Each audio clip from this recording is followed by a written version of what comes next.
Hey man, every day you got to get up and do it again, right? But you're striving towards making it better. So that's the first someone that on the path knows. So what is someone that's living on the path? What do they look like?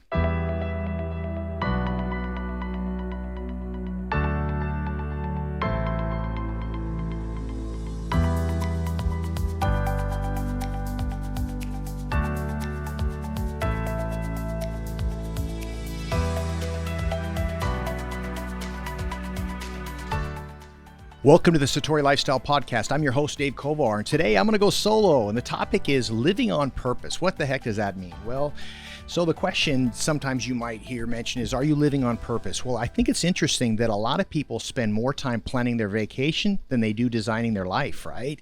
I'm getting ready to do a British Isles cruise with my wife, and we're leaving in about a week, and it's going to be great fun. We're celebrating our 35th wedding anniversary, and we are spending a lot of time in the evenings looking at different excursions we're going to do and where our room is and what we're going to wear and all the things that are half the fun of a vacation, right? Or preparing for it. And so it's a reminder that most people, when they're going to go on vacation, they do that, right? But a lot of those same people, really good people, but they don't really consciously plan their life as well as they could. And that's kind of what I want to talk about today. And I'm not really talking about, material stuff like although there's nothing wrong with that. I want to own this many properties, and I want to have this much money in the bank, and I want to have this many kids. That's fine. There's nothing wrong with having goals. But what I'm talking about more, just kind of the general, the direction with which you're going. And I want to share with you, I recently read a book. It was by a gentleman named Boyd Vardy, and it's called The Lion Tracker's Guide to Living. The Lion Tracker's Guide to Living. It was a really good book. It was very simple. It was one of those ones you can get through in 2-3 hours, but just really profound and had some amazing stuff in there. And there's one quote in there that kind of really summed up the book really well.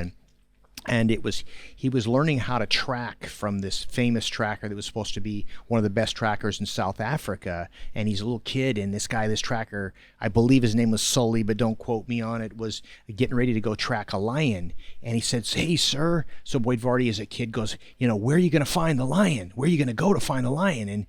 And the lion tracker said, "I don't know where I'm going to go, but I know how I'm going to get there."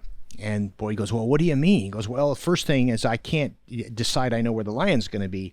First thing I'm going to do is I'm going to listen for a roar. When I hear a roar, I'm going to go to where I think I heard that roar, and I'm going to look for tracks. And when I find the tracks, I'm going to see which direction they're going to be in. And eventually, when I find another track or some other sign, I'm going to follow that, and eventually I know I'm going to find the lion. I'm going to get there." And I think it's a really valuable way of looking at life as well, and that is not necessarily do you know every step along the way. You don't know where you're going exactly. Who can say?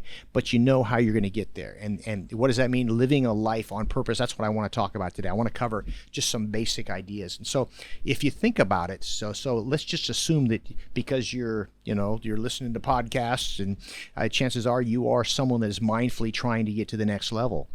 So let's just assume that you're someone that's, living on the path, so to speak, right? On the path to a better life. So what does someone on the path know, right?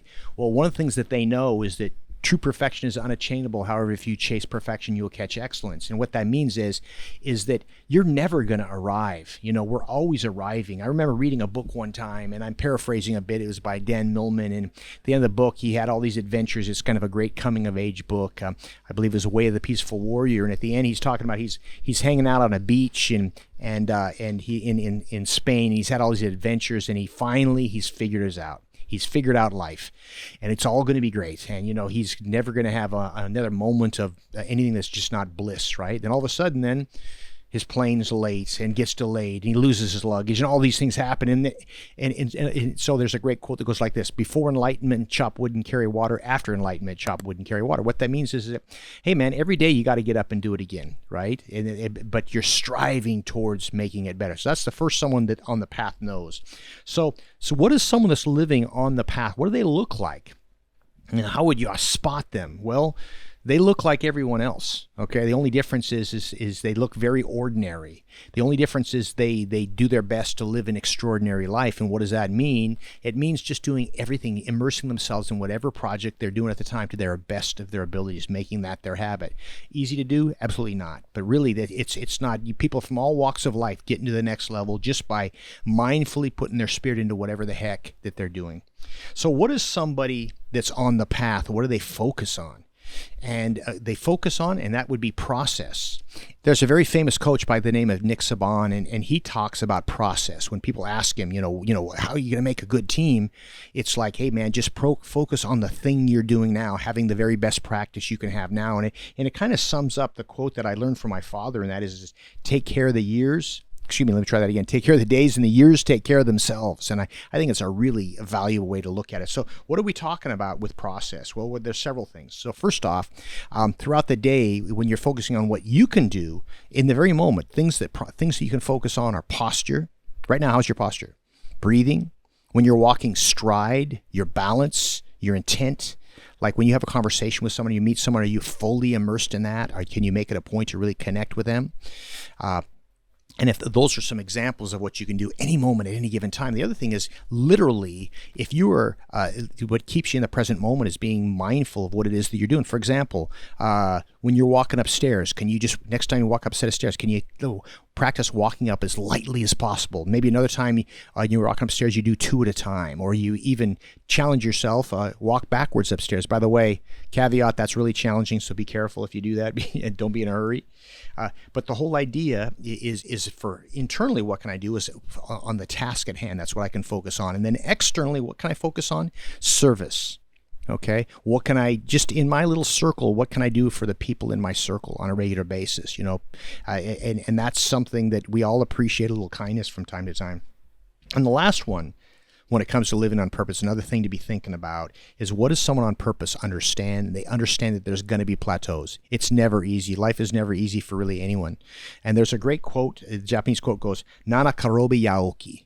Nana karobi yaoki, roughly translated, means to fall 7 times, rise 8, life starts from here. And that basically means is that, hey man, what we understand is that you're going to get knocked down, just get up and keep swinging. In baseball, there's 3 strikes and you're out. Well, guess what? We can just continue to try until we get to the next level. And so those are some really basic things to be thinking about to help you live a life on purpose. And I will tell you one other thing before we wrap, and that is the importance of setting yourself up for success by really having realistic goals. If any of this made sense and you say, I'm going to change my life, and you change 180 degrees to doing everything differently, chances are it's going to be too far of an extreme. You're going to have a hard time being successful. However, if you focus on 1 or 2 things that you really, really hunker down on, right? And then all of a sudden, over time, pretty soon, you're getting to the next level. And once again, you're never going to arrive. It's always a process. So good luck with you living on the path. Thanks for watching. We'll see you next time.